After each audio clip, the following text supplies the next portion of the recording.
The alarm in the training hall cut off mid-tone, and every cadet in the room froze except me. I kept walking toward the center platform, my boots echoing on the metal floor, because I already knew what was coming. Vexotharn stood there with his arms crossed, 4 joints bending in ways no human arm ever could, and his pale yellow eyes were fixed on the weapon at my hip. Not a pistol, not a rifle, a sword. "Cadet Hart," he said, and the translator embedded in his throat made his voice sound flat, almost bored, though I could hear the mockery underneath it. "You are 20 seconds late, and you are carrying a piece of scrap metal into a live simulation chamber." Explain both. The other cadets had gone quiet, but I could feel their attention on me like heat against my skin. Daniel Ross, standing 3 places to my left, had a smirk he wasn't even trying to hide. Grace Turner looked embarrassed for me. Oliver Bennett just looked confused, like he couldn't decide if I was serious or if this was some kind of joke he hadn't been told the punchline to yet. "I was finishing a modification," I said, "and this isn't scrap metal. It's forged steel, tempered twice, with a ceramic composite edge." Vexotharn made a sound that I had learned, over the past 4 months at the academy, was the closest his species came to laughter. It was a clicking noise from somewhere behind his mandibles, sharp and short, like a machine stuttering. "A sword," he repeated.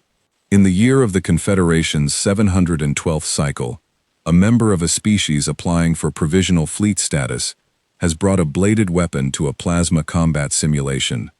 "Yes," I said. "You do understand what this simulation involves." "I do." "Then you understand," he said, stepping closer, his 4 eyes narrowing into thin dark slits, "that no material known to exist in this galaxy can survive direct contact with a charged plasma discharge. Steel included, steel especially. You would need a weapon forged from neutronium alloy just to prevent instant vaporization, and even then, the heat transfer alone would cripple your hand before the metal failed." I didn't answer right away. I let the silence sit there for a second, because I wanted him to notice that I wasn't scared, and I wanted the other cadets to notice it too. "I'm not planning to let it touch me," I said. "I'm planning to let it touch the blade, at an angle, moving fast enough that the heat doesn't have time to transfer, before the plasma bolt is already gone." Vexotharn's clicking laugh came again, louder this time, and a few of the cadets around me laughed with him, not because they understood the physics, but because laughing along with an instructor was the safe thing to do when you were young and new and desperate not to be the next target. "Deflection," he said, tasting the word like it was something rotten. "You believe you can deflect plasma, with steel." "Yes. This is not folklore, Cadet Hart. This is not one of your ancient Earth legends about knights and dragons. Plasma discharge does not behave like an arrow or a blade strike. It is a stream of ionized matter traveling at a significant fraction of the speed of light, carrying enough thermal energy to cut through starship hull plating in under 2 seconds. There is no angle. There is no timing. There is only the plasma, and then there is nothing left of whatever it touches." I could have backed down there. I could have said something humble, something that would have let him feel like he'd won, and gone back into formation with the others, and probably nobody would have thought less of me for it. Earth had joined the Confederation less than 2 years ago. We were still the newest species in the fleet, still being tested and measured and quietly doubted by almost everyone above the rank of cadet. It would have been easy to just agree. But I had spent 6 years training for this moment, long before I even knew the Confederation existed, long before any of us knew there was a galaxy full of other species out there watching us, wondering if humanity was worth the trouble of inviting into their alliance. "With respect, Instructor," I said, "I'd like to demonstrate." The room went very still. Grace Turner's eyebrows went up. Daniel Ross stopped smirking and started looking genuinely nervous, like he suddenly remembered that being amused by someone else's mistake felt very different once that mistake started to look like it might not be a mistake at all. Vexotharn tilted his head, and for the first time since I'd met him, I saw something other than contempt cross his face. Curiosity, maybe, or the beginning of irritation, the kind that comes from being challenged by someone he had already decided wasn't worth taking seriously. "You want to demonstrate," he said slowly. "Yes. Cadet Hart, I have trained soldiers from 11 different species. I have watched Krill war veterans, Thessan Sky Marines, even a Voss heavy armor unit, all attempt clever tricks to avoid the basic truth of energy weapons. None of them succeeded. All of them ended their careers early, in the infirmary, missing a limb they were foolish enough to risk. I understand the risk. Do you? Because what I am hearing is a young human who has read too many old stories about warriors with steel and courage defeating impossible odds, and who has not yet learned that this galaxy does not care about stories. I felt something tighten in my chest, not fear, but frustration, the kind that builds when you know you're right, and the person across from you is so certain you're wrong that no words will convince them. Words weren't going to work here. I had known that from the beginning. That was why I'd brought the sword in the first place. Then let the simulation decide, I said.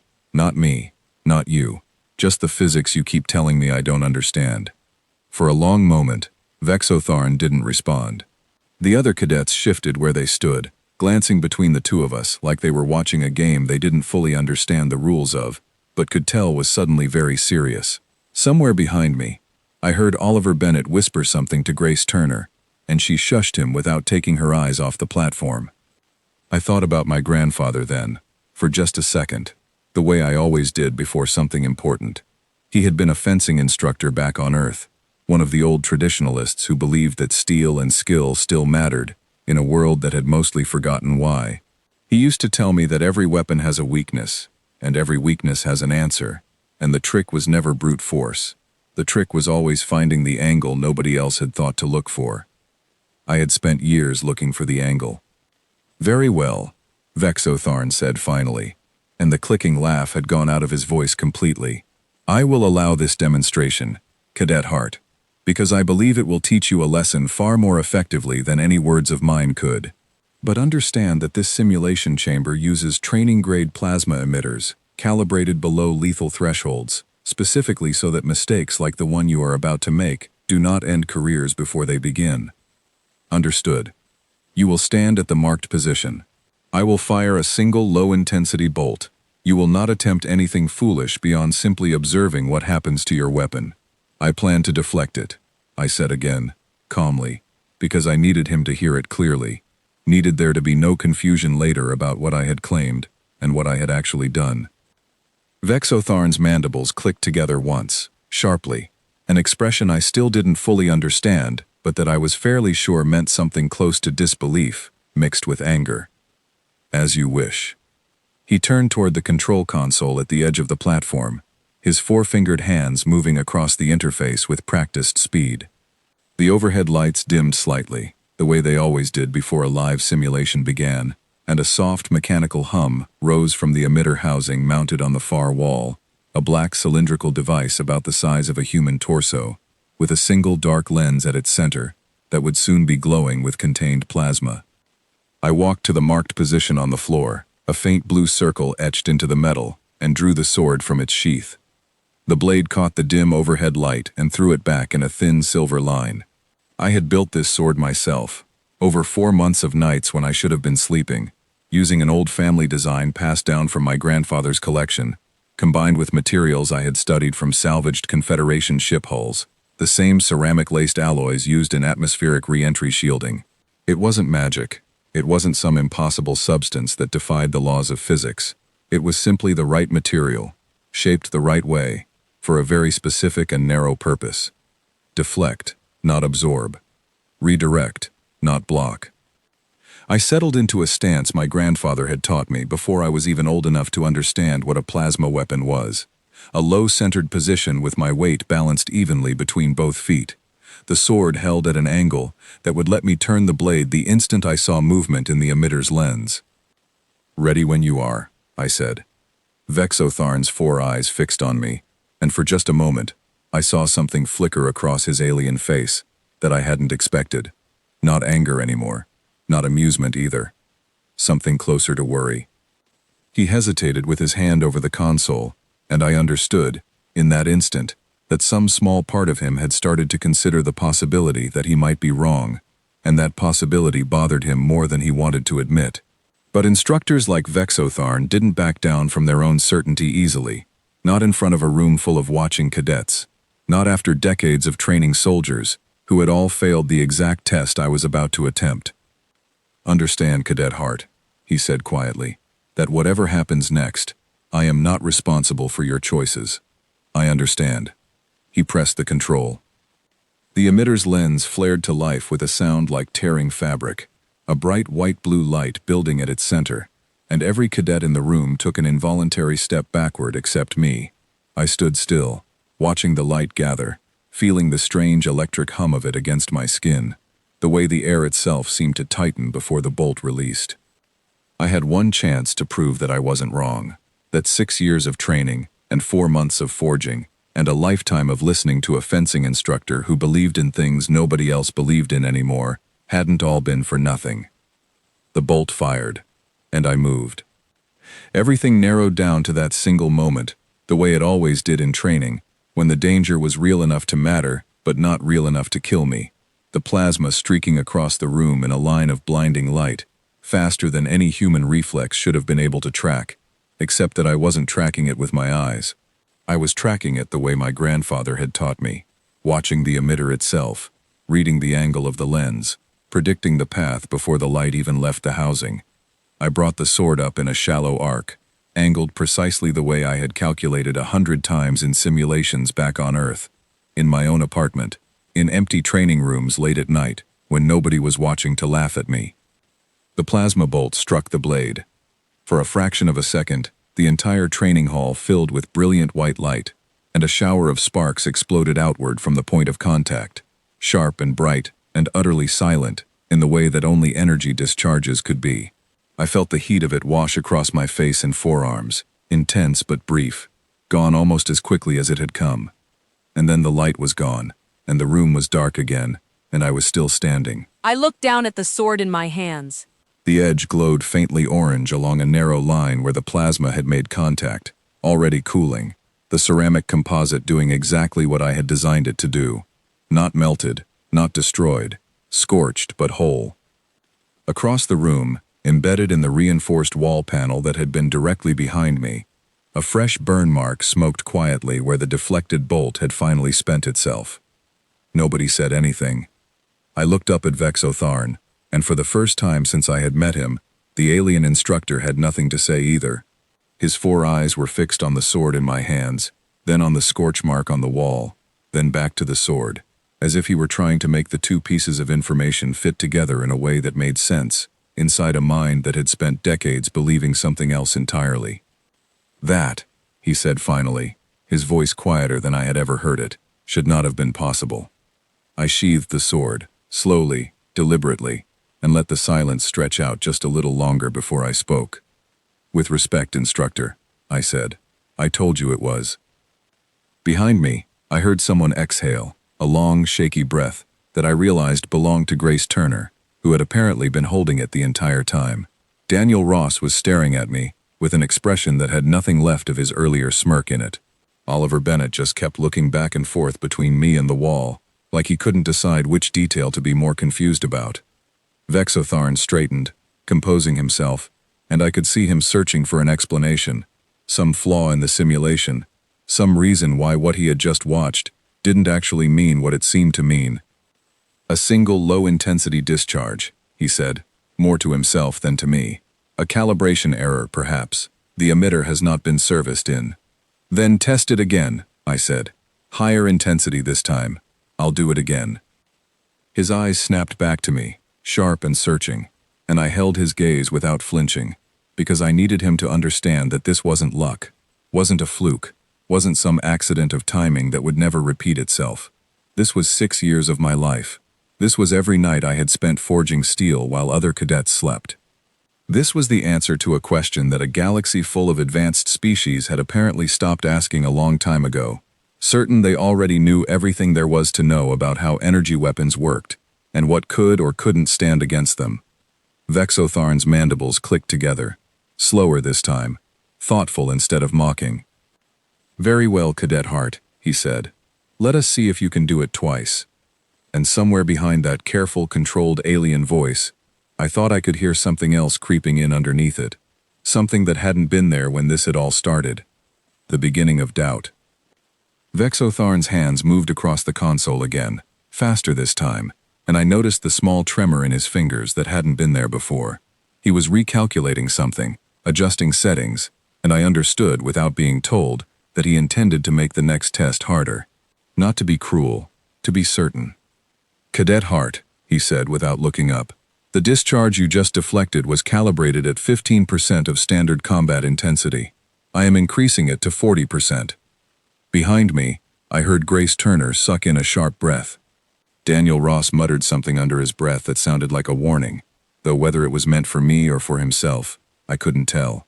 Oliver Bennett had gone completely silent, his earlier confusion replaced by something closer to fascination.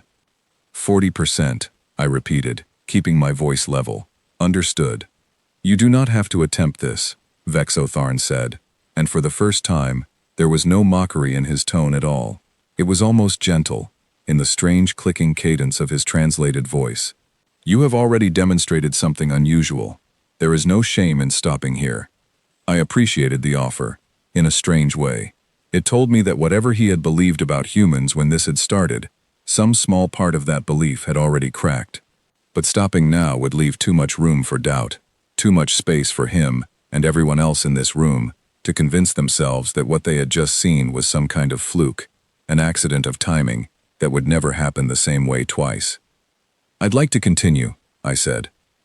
Vexotharn studied me for a long moment, his 4 eyes narrowing slightly, and then he gave a short nod, the kind of gesture that seemed to carry weight in whatever culture had raised him. "As you wish." He returned to the console. I returned to my stance, feet planted, weight balanced, the sword held at the same careful angle as before. My arm still carried a faint warmth from the first deflection, not pain, just heat that hadn't fully faded, a reminder that even a successful deflection wasn't entirely free of cost. 40% would carry more of that cost. I would need to be faster this time, more precise, because a wider margin for error meant a smaller margin for mistakes. I thought about my grandfather again, the way I always seemed to in these moments, sitting in his workshop back on Earth with steel dust on his hands and decades of patience in his voice. He used to say that fear wasn't the enemy of skill, carelessness was.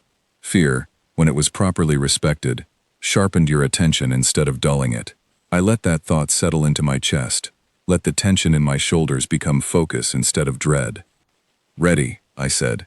The emitter's lens began to glow again, brighter this time, the white-blue light building with a low humming intensity that vibrated faintly through the floor beneath my boots. The air around the emitter seemed to shimmer, distorted by the heat gathering at its core, and I could hear murmurs rippling through the cadets behind me. Quiet, uncertain, none of them quite believing that I was about to do this a second time, and at a higher intensity. Vexotharn's hand hovered over the trigger control, and just before he pressed it, he looked at me one more time. "Cadet Hart," he said, "why does this matter so much to you? You have already proven your point. Why continue to risk yourself for something you have already demonstrated?" It was a fair question, and I answered it honestly, because I thought he deserved that much after everything he had just watched happen in front of a room full of witnesses. "Because one success can be explained away as luck," I said. "2 successes start to look like skill. And skill is something the rest of the galaxy needs to understand about my species, Instructor, before you decide what we are and aren't capable of." Something shifted in his expression then, something I hadn't expected to see from him, a kind of grudging respect that hadn't been there even a minute earlier. "Very well," he said, and pressed the trigger. The bolt released with a much sharper crack than the first one had, a bright, violent line of energy tearing across the room, faster than before, hotter, more concentrated, carrying enough force that I felt the pressure of it against my skin before it had even reached me. Every instinct in my body screamed at me to move away, to dodge, to do anything except stand still and meet it head-on, with nothing but a sword. I didn't dodge.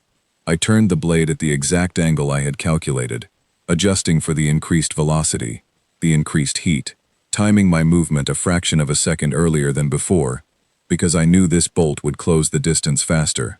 The plasma struck the ceramic-laced edge and exploded outward in a shower of white sparks, so bright that several cadets behind me flinched and covered their eyes. The deflected bolt didn't just scatter into the wall this time. I had angled my turn deliberately, redirecting the energy across the room in a controlled arc, sending it slamming into the reinforced target dummy positioned near the far corner of the training hall. The dummy's chest plate exploded in a burst of sparks and smoke, the impact leaving a scorched crater where a human torso would have been. Silence again. Total, absolute silence, broken only by the faint crackle of the smoking dummy and the low ringing hum of the emitter powering down. I lowered the sword, my arms trembling slightly now, not from fear, but from the physical effort of holding a stance, precise enough to redirect that much energy, without a single wasted motion.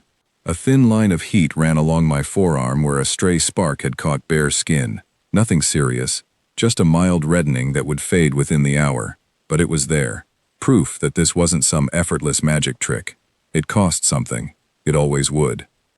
Vexotharn stared at the smoking dummy for a long moment before turning back to me, and when he spoke again, his voice had lost every trace of the mockery it had carried when this had all begun. "Explain this to me," he said quietly. "Not the demonstration, the reasoning behind it. I have trained soldiers from 11 species, Cadet Hart, and none of them attempted what you have just done twice in front of me.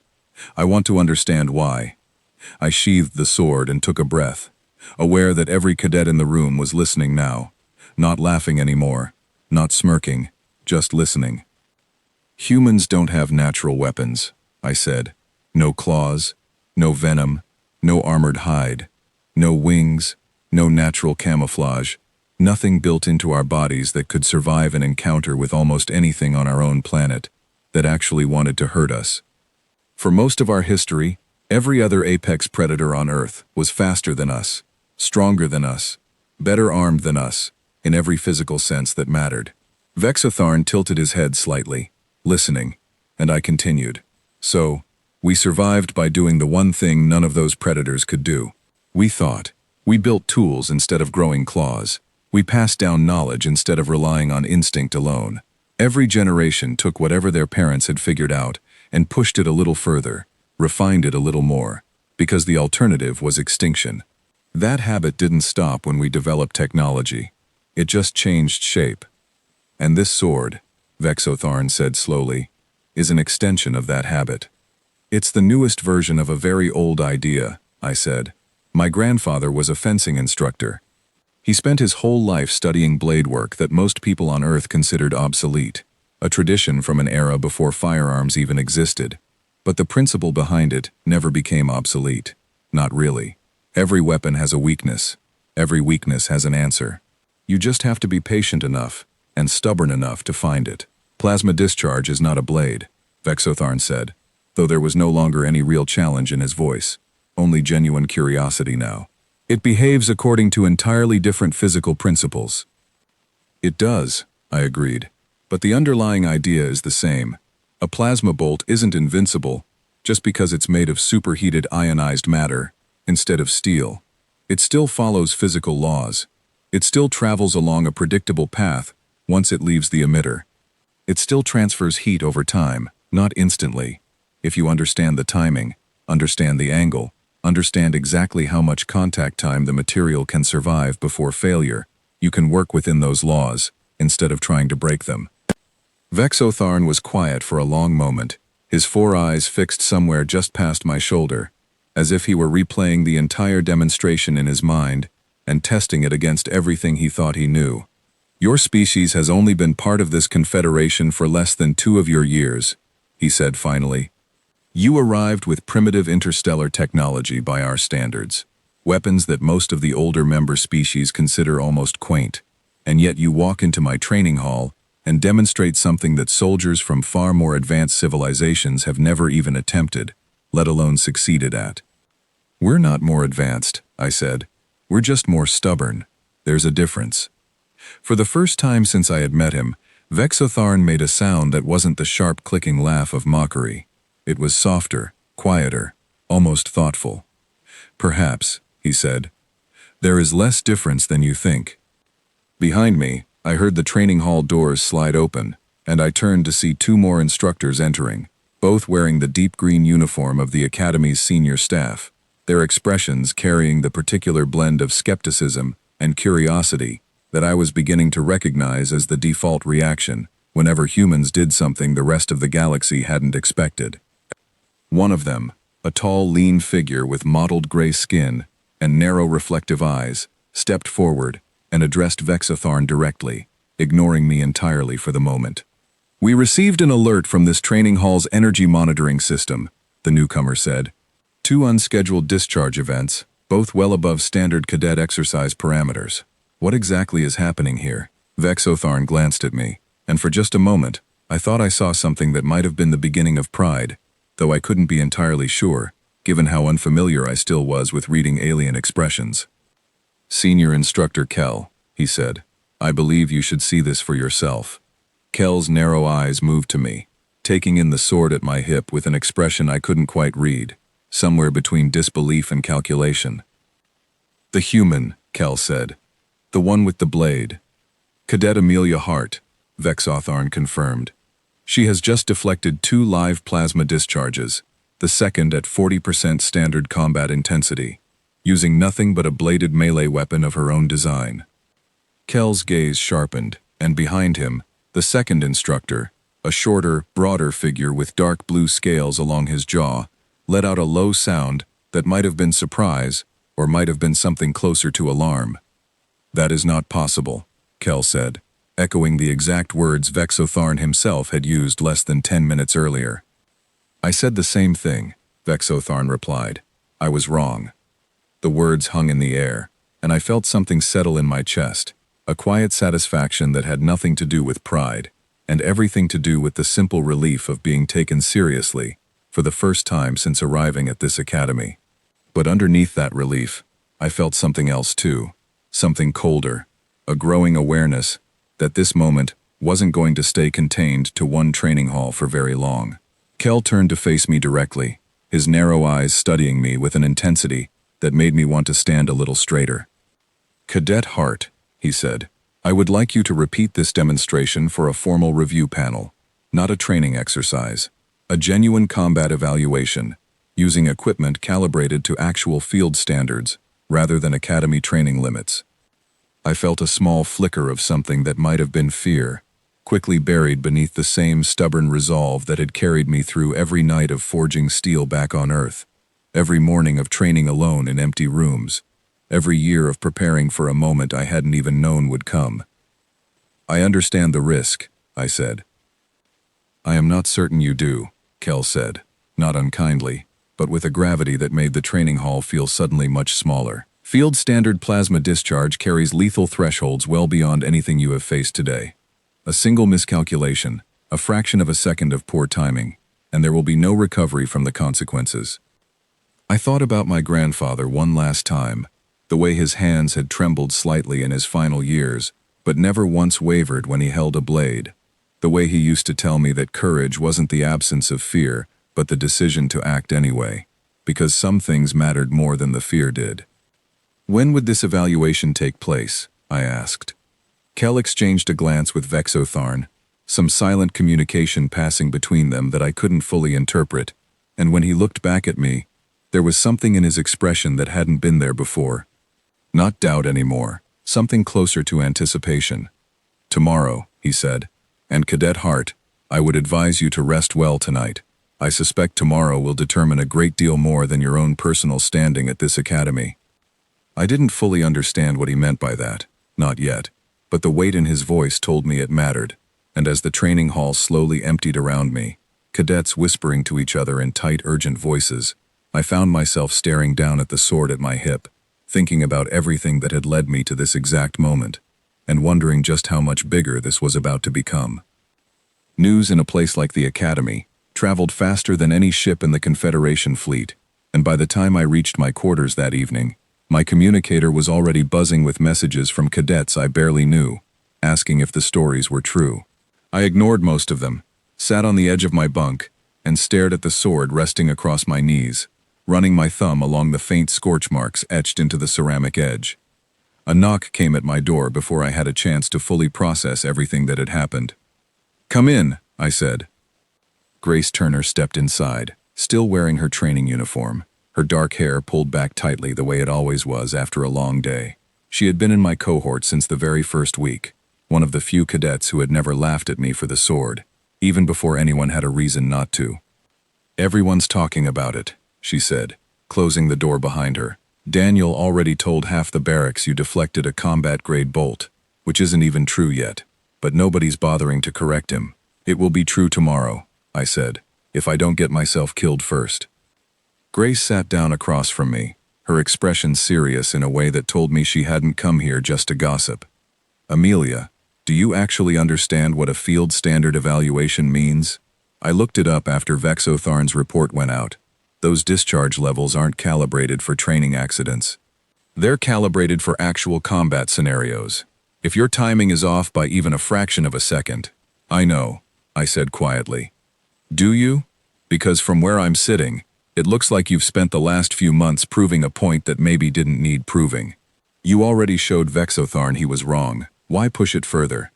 I set the sword down beside me and looked at her, trying to find the right words to explain something that had been building inside me long before I ever set foot on this academy. Because it isn't just about Vexotharn, I said.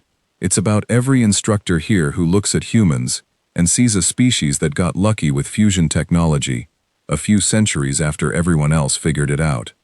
It's about every senior officer who signed our provisional membership papers while privately betting we wouldn't last 5 years before some older, more advanced species decided we weren't worth the trouble of protecting. That's a lot of weight to put on one demonstration, Grace said. Maybe, but somebody has to carry it, and I'd rather it be me choosing to carry it than having it forced onto someone who never had a chance to prepare. Grace was quiet for a moment, studying me with an expression that shifted slowly from concern into something more like understanding. Your grandfather, she said, the one you mentioned during orientation. This is about him too, isn't it? I felt something tighten in my throat, unexpected, and I nodded before I trusted myself to speak. He spent his whole life keeping something alive that most people thought was pointless, I said.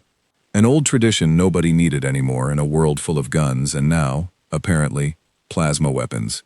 Everyone told him it didn't matter, that the skill was obsolete, that he was wasting his time teaching children how to hold a blade properly when none of it would ever be useful again. And now it is useful, Grace said. Now it might be the reason people stop underestimating an entire species, I said. I'm not doing this just to prove I'm skilled. I'm doing it because somebody needs to be the first example, the one who makes the rest of the galaxy stop and actually consider what humans might be capable of before they decide what we're worth. Grace reached over and squeezed my shoulder, a small gesture but one that carried more reassurance than any words could have. Just don't die proving it, she said. That would rather undercut the whole point. I managed a small laugh, the first real one I'd allowed myself since the training hall had gone silent that afternoon. I don't intend to, I said.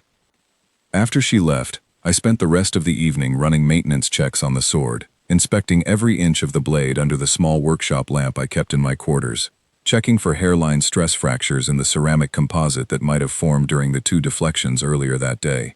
I found none, which was both a relief and a confirmation of everything I had calculated during the months of forging and testing back on Earth, in a small workshop behind my grandfather's old house, with nobody watching except him.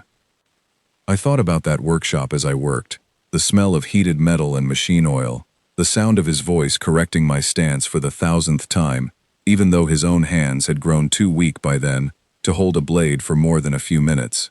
He had never lived to see the Confederation extend its offer to Earth. He had died 3 years before first contact, certain that his life's work would be forgotten along with him, one more old man clinging to a tradition the modern world had already left behind. I wished, quietly, that he could see me now. The next morning arrived faster than I wanted it to. I woke before my alarm, the way I always did on days that mattered, and spent an hour in careful preparation, checking my equipment, running through the forms my grandfather had taught me, until my muscles remembered the movements, without needing conscious thought to guide them. When I arrived at the evaluation chamber, a much larger facility than the training hall from the day before, I found it already crowded with observers.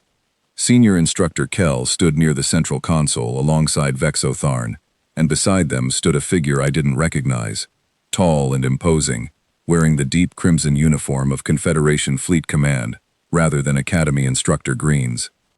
Cadet Hart, Kell said as I approached, allow me to introduce Fleet Commander Priya Nandan, overseeing your evaluation on behalf of the Confederation Defense Council. Commander Nandan turned toward me, and I was surprised to find a human face looking back, dark eyes sharp, with an intelligence that immediately put me on guard. I hadn't expected another human here, let alone one holding a rank that high within the fleet's command structure. "Cadet Hart," she said, her voice carrying the calm authority of someone who had spent years earning every ounce of respect she now commanded among a galaxy full of species that hadn't wanted to give it easily. "I've read Instructor Vexotharn's report twice, and I still find portions of it difficult to believe. I understand, Commander. I was one of the first humans accepted into Confederation Fleet Command," she continued. "I spent my first 2 years here being tested, doubted, and occasionally outright dismissed by officers who assumed our species had nothing meaningful to contribute beyond enthusiasm and stubbornness. I want you to understand something before this evaluation begins." "Yes, Commander?" "Whatever happens in the next hour will not stay contained to this facility," she said. "Word of yesterday's demonstration has already reached 3 separate Defense Council members. If you succeed today, under full field conditions, it will become part of the permanent record considered when the Council reviews Earth's provisional status next cycle. If you fail, it may do the opposite. I need you to understand the weight of that before we proceed." I felt the full gravity of her words settle over me, heavier than anything Kel or Vexotharn had managed to convey the day before. This wasn't just about proving a personal point anymore, or even about restoring some dignity to an old family tradition. This was about an entire species' place among the stars, riding on the edge of a blade I had forged myself in the quiet hours of countless sleepless nights. "I understand, Commander," I said, and this time I meant it completely. Nandan studied me for a long moment, something unreadable passing behind her dark eyes, and then she nodded once, sharply. "Then, let's begin," she said. "Instructor Vexotharn informs me you requested combat-grade equipment, rather than calibrated training discharge. Confirm this is still your intention." "It is." "Very well. The evaluation will proceed in 3 stages, each increasing in intensity and complexity. You may withdraw at any point without penalty to your standing. Do you understand?" "I do." "Then step to the marked position, Cadet Hart, and let us see exactly what your species is capable of." I walked to the center of the chamber, larger and more heavily reinforced than the training hall from the day before, its walls lined with thick armored plating designed to withstand discharges far more powerful than anything I had faced so far. The emitter mounted at the far end was noticeably larger too, its lens wider, darker, humming with a low resonant frequency that I could feel vibrating through the soles of my boots even before it had powered up. I drew the sword and settled into my stance, the same careful balance my grandfather had drilled into me since I was young enough to barely lift a practice blade, weight-centered, breath steady, eyes fixed not on the emitter's lens but on the small telltale shift in its housing that would signal the discharge a fraction of a second before it actually fired. Around the chamber, more observers had gathered than I had expected, instructors and officers from species I didn't recognize, their expressions ranging from open skepticism to cautious curiosity. Somewhere among them, I caught sight of Daniel Ross and Grace Turner, watching from a raised observation platform, along with the rest of my cohort, all of them silent, all of them waiting. Commander Nandan moved to the console beside Vexotharn, her hand hovering over the controls.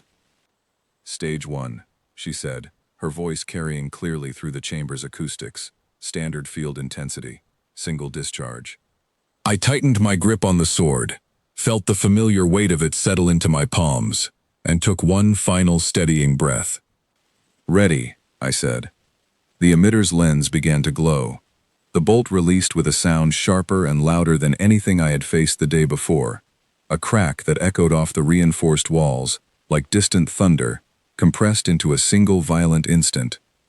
The light was brighter too, a searing white-blue line tearing across the chamber, with a velocity that made the training discharges from yesterday feel almost gentle by comparison. I moved without hesitation, my body already committed to the motion before conscious thought could catch up, turning the blade at the precise angle I had calculated the moment I saw the telltale shift in the emitter's housing. The plasma struck the ceramic edge, and exploded outward in a shower of sparks, so intense that for a fraction of a second, the entire chamber was washed in blinding white light. The deflected bolt tore into the reinforced wall panel behind me, leaving a deep scorched crater where the armored plating had partially melted under the redirected force. I felt the heat of the discharge roll across my exposed forearms, sharper and more painful than yesterday's tests, a thin line of reddened skin forming along my left wrist, where a stray fragment of superheated plasma had caught me, despite my best efforts to angle the deflection cleanly away from my own body. I stayed standing. Silence swallowed the chamber, broken only by the faint crackle of the smoking wall panel and the low hum of the emitter cycling down.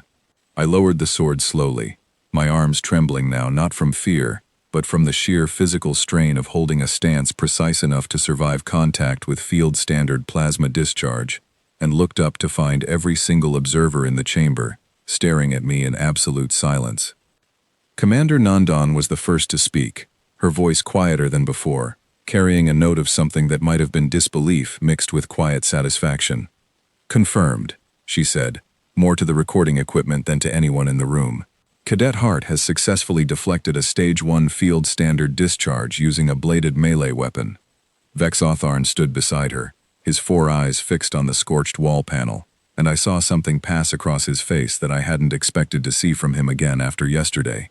Not disbelief this time, something closer to quiet vindication, as though watching this confirm what he had already begun to accept was somehow satisfying to him in a way I couldn't fully understand. "Stage 2, Nandan said, turning back to the console. "Increased intensity, dual sequential discharge." My stomach tightened at the words. A single bolt was difficult enough to track and redirect with the precision required to avoid serious injury. 2 bolts, fired in close sequence, would require me to recover my stance and reposition within a fraction of a second, with almost no margin for hesitation between the two. "Cadet Hart," Nandan said, studying me carefully, "you may still withdraw at this stage, without any penalty to your evaluation." I thought about everything riding on this moment, the weight of an entire species' reputation balanced against my own steady hands, and I thought about my grandfather's voice, patient and certain, telling me that fear, properly respected, only sharpened the mind rather than dulling it. "I'm ready to continue, Commander," I said. Nandan held my gaze for a long moment, and then gave a short nod. "Very well. Reset positions." I returned to my stance, resetting my breathing, forcing my mind to clear of everything except the emitter's housing, and the subtle shift that would warn me of the coming discharge. My forearm throbbed faintly where the earlier burn had already begun to blister slightly, a small distraction I forced myself to set aside, because distraction at this level of intensity could mean the difference between a successful deflection and a mistake that no amount of skill could undo. "Ready when you are, Commander," I said. The emitter's lens flared to life again, brighter this time, and I felt the low hum building through the floor beneath my boots, a vibration that seemed to resonate directly through my bones. I steadied myself, watching for the telltale shift, my grip on the sword firm but not tense, exactly the balance my grandfather had spent years drilling into muscles that had learned this lesson so thoroughly they no longer needed conscious direction. The first bolt released. I turned the blade, deflecting it cleanly into the reinforced wall panel, with the same precision as before, sparks exploding outward in a brilliant shower of white light. But I had no time to admire the success, because the second bolt was already forming, the emitter cycling with terrifying speed, the housing shifting again almost immediately as it prepared to fire a second discharge before I had even fully recovered from the first. I felt a spike of pure adrenaline surge through my chest, sharp and electric, and forced my body to move faster than it ever had before, pivoting on my back foot, bringing the sword around into a second deflection angle that I had practiced 1,000 times in empty rooms back on Earth, but had never actually needed to execute under real conditions until this exact moment. The second bolt struck the blade. For half a second, I thought I had misjudged the angle, felt the heat surge closer to my hand than any previous deflection had allowed, a searing warning that traveled up through the hilt and into my palm. But the ceramic composite held, the plasma scattering outward instead of transferring its full force into the metal, and the deflected bolt tore across the chamber and slammed into the same scorched wall panel as the first, widening the crater into a jagged, smoking scar across the reinforced plating. I staggered slightly, catching my balance at the last moment, my breath coming in short, controlled bursts as the adrenaline began to fade, and the accumulated strain of 2 rapid deflections settled into my arms and shoulders like lead. My palm ached where the heat had traveled closer than intended, a dull, throbbing pain that I knew would leave a mark, though nothing that would require more than basic treatment. But I was still standing. The chamber remained silent for a long moment, and then, slowly, I became aware of a low murmur building among the observers on the raised platform, voices rising in disbelief, and something that sounded almost like awe. I looked up to see Grace Turner, with both hands pressed over her mouth, her eyes wide, and even Daniel Ross looked genuinely shaken, all traces of his earlier skepticism completely erased. Commander Nandan stared at the console readout for a long moment before speaking, her voice carrying a weight that hadn't been there before. "Confirmed," she said again, quieter this time. "Dual sequential deflection, Stage 2 field standard intensity. Cadet Hart remains uninjured beyond minor thermal contact." Vexotharn stepped forward then, moving closer to where I stood, his 4 eyes studying me with an expression I had never seen on his face before, something that looked almost like genuine respect. "Cadet Hart," he said quietly, "yesterday I told you that no material known to exist in this galaxy could survive direct contact with a charged plasma discharge. I have trained soldiers from 11 species over the course of my career. I have never once had to reconsider that statement until you walked into my training hall, carrying what I believed was nothing more than an ornamental relic from your species' past." "It's not ornamental," I said, my voice steadier than I felt. "It's a tool. The same as any other weapon in this chamber, just built on a different principle. A principle the rest of this galaxy apparently overlooked entirely," Vexotharn said, and there was something almost wondering in his voice now. "We have plasma weapons, energy shields, advanced alloys developed over centuries of refinement. And somehow, none of it occurred to us that raw skill, properly applied, could achieve what all of our technology assumed was simply impossible." Commander Nandan turned back to the console, her expression thoughtful, and I could see her weighing something carefully before she spoke again. "There is one more stage to this evaluation," she said, addressing the chamber, rather than just me directly. "Stage 3 was originally intended as a formality, a final confirmation exercise, using a static combat drone target, rather than the fixed emitter you have faced so far. Given what we have witnessed today, I believe it should proceed as originally designed, rather than being simplified for the sake of caution." "Understood, Commander," I said, though something in her tone told me this final stage would carry stakes beyond anything I had faced in the previous 2. "The combat drone," Nandan continued, "will not fire a single predetermined discharge from a fixed position. It will maneuver, adapt, and attempt to overwhelm your defenses, using genuine combat protocols drawn from actual field engagement records. This is no longer a controlled demonstration, Cadet Hart. This is the closest approximation to real combat conditions that this facility can safely simulate." I felt my pulse quicken, not from fear exactly, but from the sudden clarity of understanding exactly what was being asked of me. Everything I had done so far, impressive as it had seemed to everyone watching, had still been controlled, predictable, a single emitter firing from a fixed position that I could read and anticipate with enough preparation. A combat drone would be different. It would think, adapt, adjust its targeting in response to my movements, exactly the way a genuine opponent would. "I accept the evaluation as designed, Commander," I said. Nandan studied me for a long moment, and I saw something pass across her face that looked almost like pride, quickly buried beneath the careful professional composure expected of someone holding her rank. "Then let us prepare the chamber," she said, turning to address the assembled instructors and technicians. "Bring in the combat drone, full field engagement protocols. Let us see, once and for all, exactly what this cadet and her species are truly capable of." As the technicians moved to prepare the chamber, wheeling in equipment I didn't fully recognize, I found myself flexing my aching palm, feeling the dull throb of accumulated strain settling deeper into my muscles, and I thought, not for the first time that day, about how much further I still had left to go before this was truly finished. The technicians wheeled the combat drone into the center of the chamber on a reinforced transport platform, and I felt a chill settle over me the moment I got a clear look at it. It stood roughly my own height, a sleek matte black chassis built around a central weapons array, with two articulated emitter arms mounted at shoulder height, its surface etched with battle scars from what I assumed were previous field deployments, before it had been retired for training and evaluation purposes.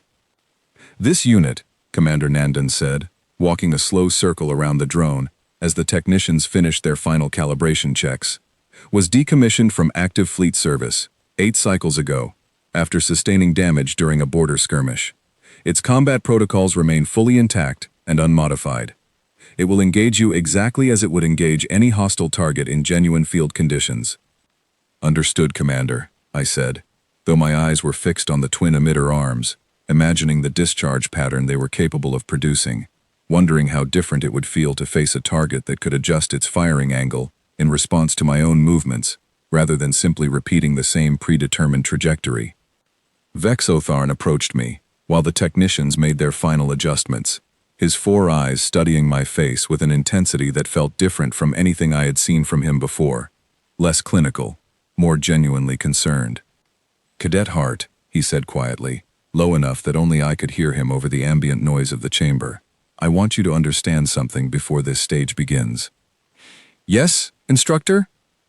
"Yesterday, when I mocked your weapon, I did so out of certainty, rooted in decades of experience. I was wrong, and I have said as much publicly, which is not something my species does lightly. But I want you to understand that my doubt was never personal. I have watched soldiers from far more physically capable species than your own fail this exact evaluation, not because they lacked courage, but because courage alone is insufficient against a weapon that follows no rules a living creature can intuitively predict." "I understand," I said. "What you have shown me over the past 2 days," he continued, "is not simply courage. It is discipline, refined over what I now understand to be a lifetime of preparation passed down through your family.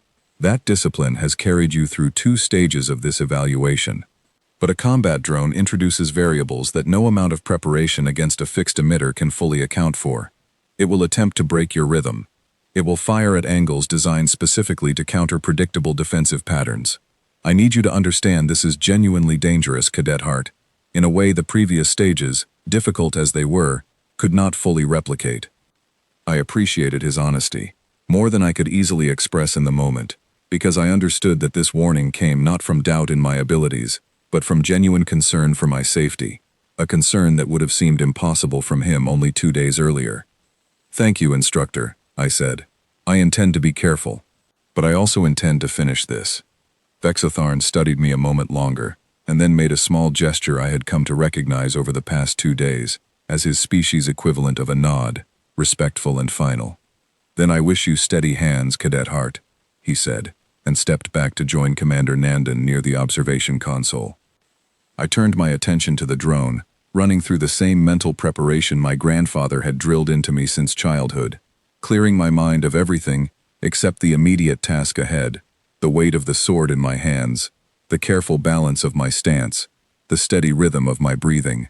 I thought about the burn already forming on my palm, the ache settling into my shoulders from 2 stages of intense physical strain, and I forced myself to set those concerns aside, because dwelling on accumulated damage would only slow my reactions when I needed them to be at their absolute sharpest. Grace Turner's voice reached me from the observation platform above, quiet but carrying clearly through the chamber's acoustics. "You've got this, Amelia," she called, and I glanced up briefly to see her leaning over the platform railing, her expression a mixture of fear and fierce encouragement that steadied something in my chest I hadn't realized had been wavering. Daniel Ross, standing beside her, added something I hadn't expected to hear from him, his earlier skepticism completely replaced by genuine support. "Show them what steel can do," he called, and despite the tension coiled through every muscle in my body, I felt a small smile tug at the corner of my mouth. Commander Nandan raised her hand toward the technicians positioned at the control console, and the chamber fell into a heavy, expectant silence. "Activate the drone," she said. "Full combat protocols. Begin evaluation. The drone's chassis lit up with a series of small indicator lights running along its central weapons array, a low mechanical whir building as its systems came fully online. Its twin emitter arms rotated slightly, calibrating, and for just a moment, its sensor array, a single narrow lens mounted at the center of its upper chassis, swept across the chamber before settling directly on me, tracking my position with a precision that felt distinctly different from the fixed, predictable emitter I had faced during the previous 2 stages. I settled deeper into my stance, sword raised at the ready angle my grandfather had taught me, watching the drone's sensor array with the same careful attention I had given the emitter's housing, searching for the subtle signals that would warn me of its intentions before the first discharge actually fired. The drone's chassis shifted, taking a single measured step forward, its twin emitter arms rising into firing position with a smooth, mechanical precision that felt almost eerily deliberate, as though it were studying me in the same way I was studying it, calculating angles, predicting movement, preparing for an engagement that both of us understood would demand everything we had. "Begin," Commander Nandan said quietly. The drone's right emitter arm flared to life. I moved. The first bolt tore across the chamber at an angle I hadn't fully anticipated, lower than the fixed emitter's discharges had ever been, aimed not at my chest but toward my legs, forcing me to adjust my deflection angle at the last possible instant. I dropped my stance lower, turning the blade in a sharp downward arc that caught the plasma just above my knee, sending it scattering into the reinforced floor plating. I barely had time to register the success before the drone's left emitter arm fired a second discharge, this one aimed high, toward my shoulder, a clear attempt to exploit the moment of recovery after my first deflection, when my balance was still shifting back toward center. The realization hit me half a second before the bolt did, and I threw myself into an awkward but necessary pivot, bringing the sword up and across in a motion my grandfather had never actually taught me, something improvised in the desperate need of the moment, born from instinct rather than practiced form. The blade caught the edge of the discharge, not cleanly, not with the precision of my previous deflections, and I felt a sharp, searing burn tear across my upper arm, as a portion of the plasma's heat slipped past the ceramic edge and found bare skin instead. Pain flared bright and immediate, and I staggered, my balance faltering for a dangerous half-second before I forced myself back into position, gritting my teeth against the burn already blistering along my forearm. "Cadet Hart!" Vexotharn's voice cut through the chamber, sharp with alarm, but I didn't have time to answer him, because the drone's sensor array was already recalibrating, its twin emitter arms rotating in unison, preparing for a third discharge that I understood instinctively would be aimed to finish what the second had started.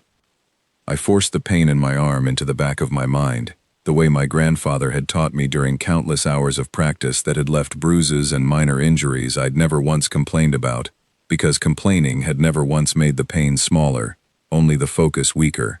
I steadied my stance, adjusted my grip on the sword despite the throbbing ache running from my wrist to my shoulder, and watched the drone's sensor array with every ounce of concentration I had left. The third bolt fired. This time, I saw the angle clearly, a direct line aimed squarely at my chest, the drone's most aggressive attempt yet, clearly calculating that my compromised balance from the previous exchange would leave me unable to properly redirect a discharge of this intensity. But I had faced worse than this in the quiet hours of countless nights back on Earth, sparring against automated training systems I had built myself, systems that had taught me exactly how to move when every instinct screamed that I couldn't. I turned the blade in a wide, sweeping arc, not simply deflecting the bolt this time, but redirecting it with deliberate intention, aiming the scattered energy not toward the reinforced walls or the floor, but directly back toward the drone itself, specifically toward the narrow sensor array mounted at the center of its upper chassis. The deflected plasma struck the drone's sensor lens dead center.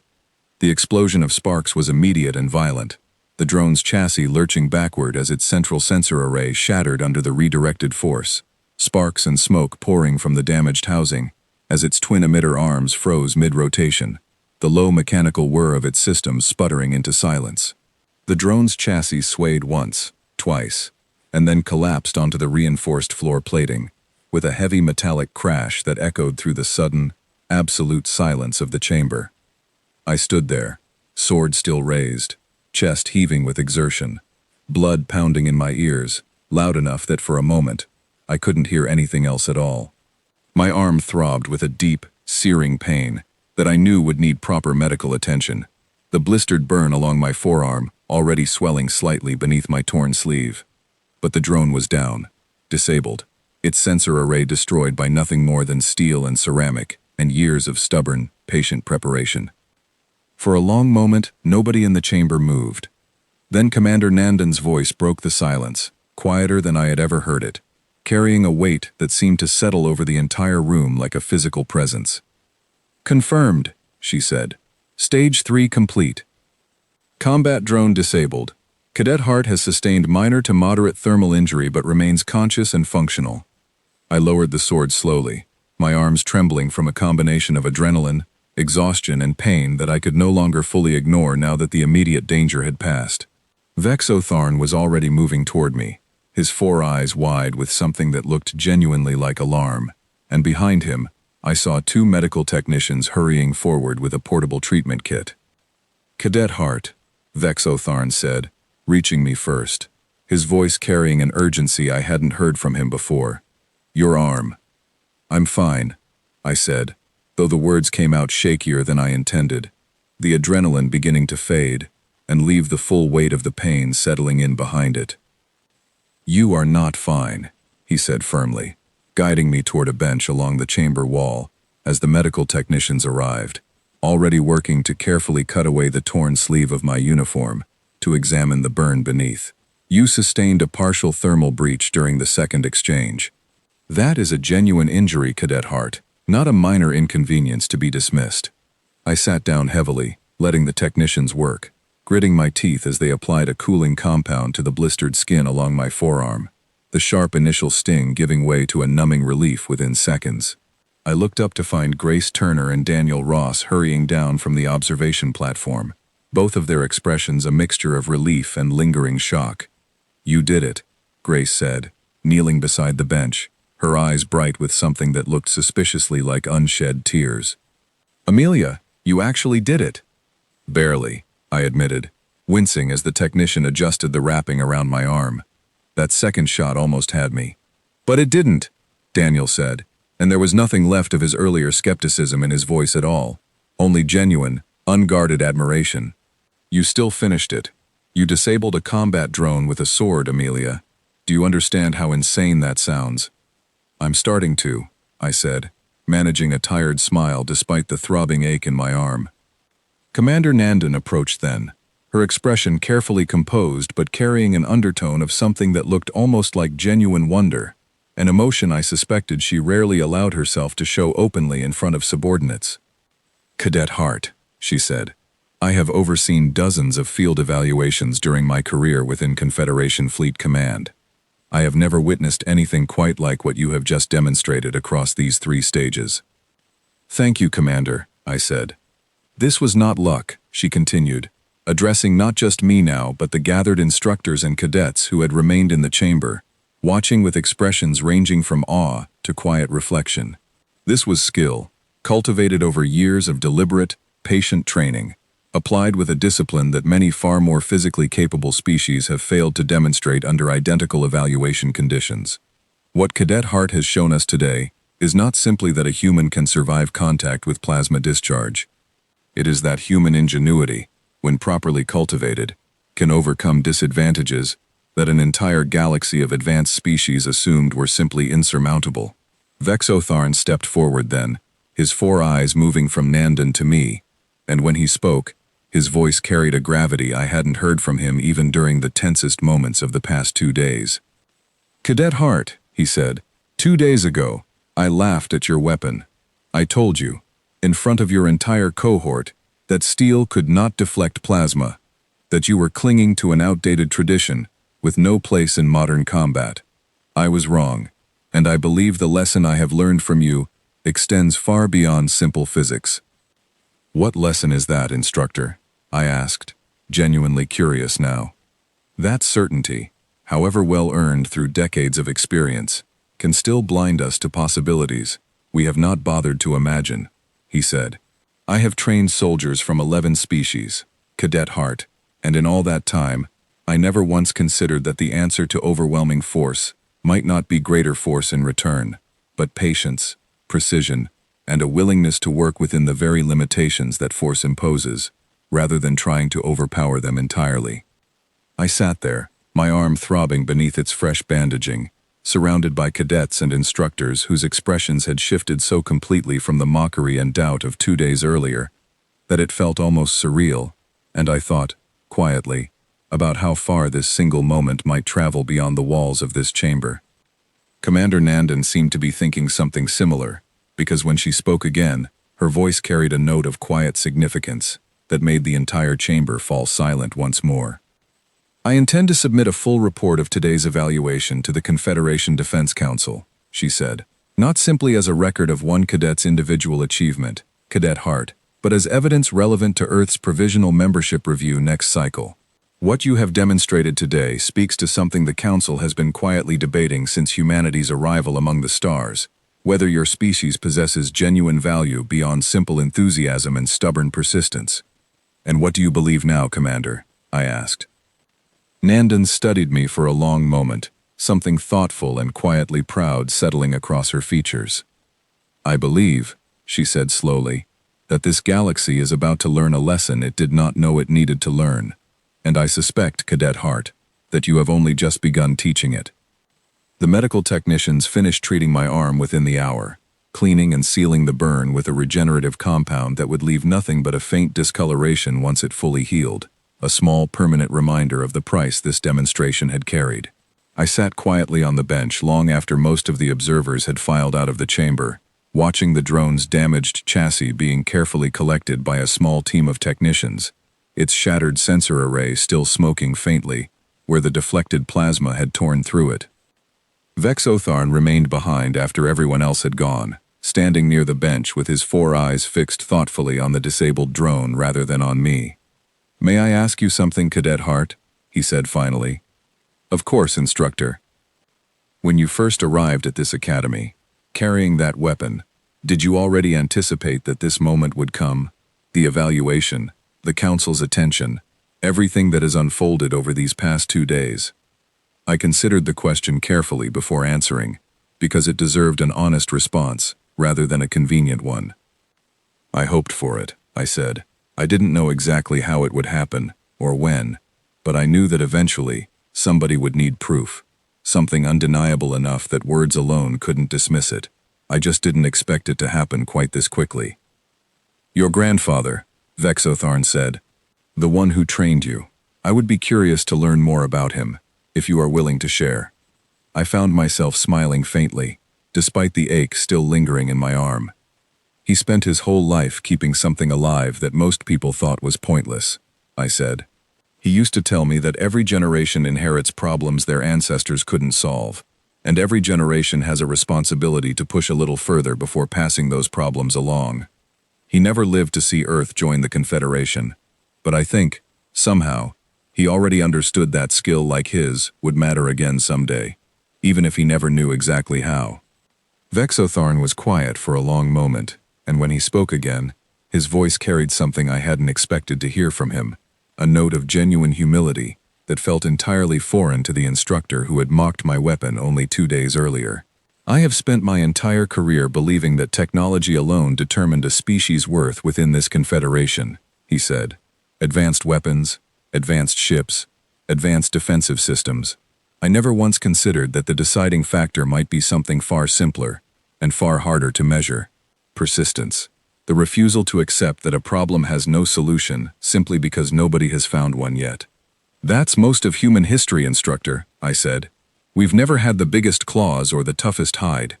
We've only ever had the willingness to keep trying long after everyone else, including ourselves sometimes, assumed we should give up."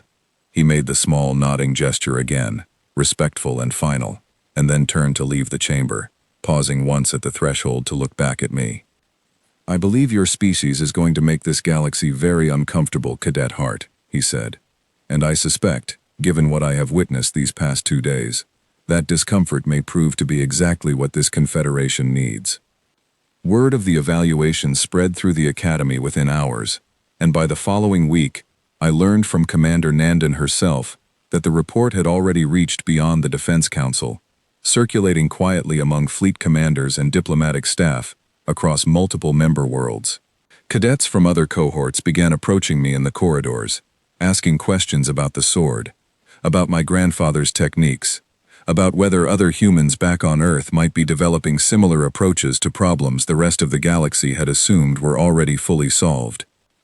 Grace Turner and Daniel Ross became something like informal ambassadors for the story within our own cohort, retelling the details of the evaluation to anyone who asked, though I noticed they were careful never to exaggerate what had actually happened, understanding, perhaps better than I did in those first exhausted days afterward, that the truth alone was remarkable enough without embellishment.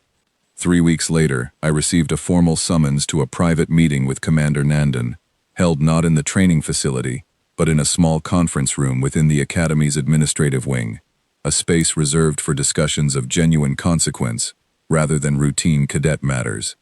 "The Defense Council has reviewed the full evaluation report," she said, without preamble, as I settled into the chair across from her desk, along with several follow-up inquiries from individual council members regarding the broader implications of what you demonstrated. "What kind of implications, Commander?" I asked.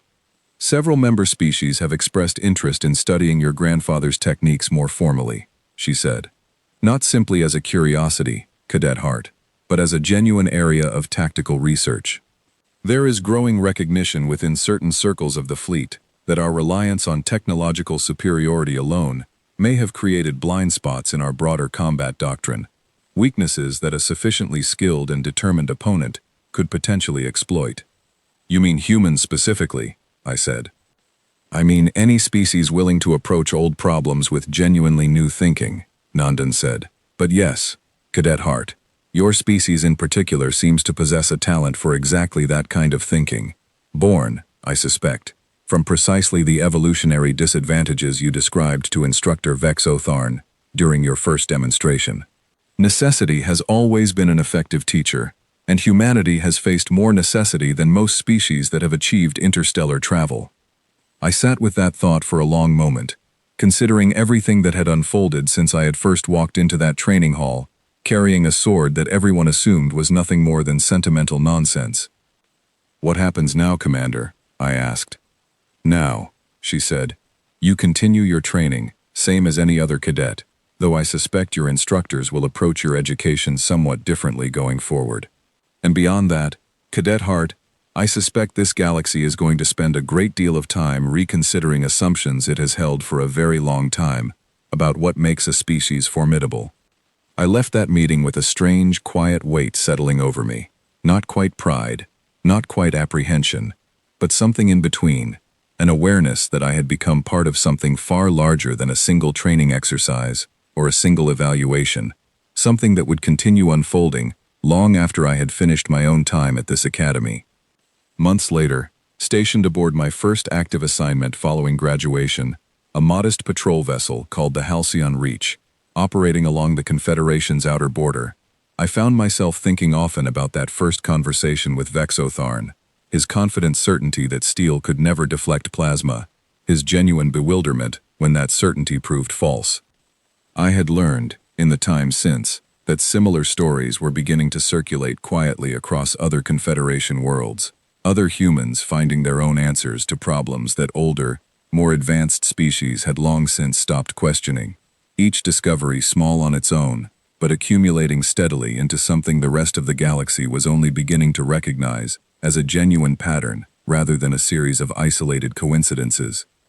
Humanity had arrived among the stars without the biggest fleets, without the most advanced weapons, without centuries of established interstellar dominance that so many other Confederation species carried as a matter of quiet, unquestioned pride. We had arrived instead with something far harder to measure and far more difficult to counter, a species-wide habit of refusing to accept that a problem was truly unsolvable simply because everyone else had already decided it was.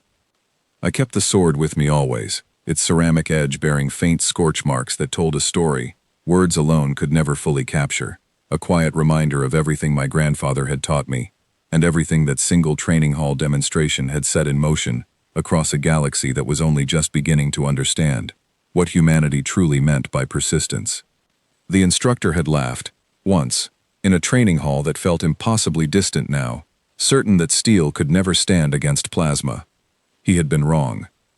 And somewhere across the vast expanse of the Confederation, in council chambers and command centers and quiet private conversations among officers who had spent their entire careers believing they understood exactly what determined a species' worth among the stars, that single moment of being wrong was beginning to change everything. The galaxy's nightmare, if that was truly what we had become to species who had grown comfortable in their assumed superiority, had not arrived with overwhelming firepower or superior technology.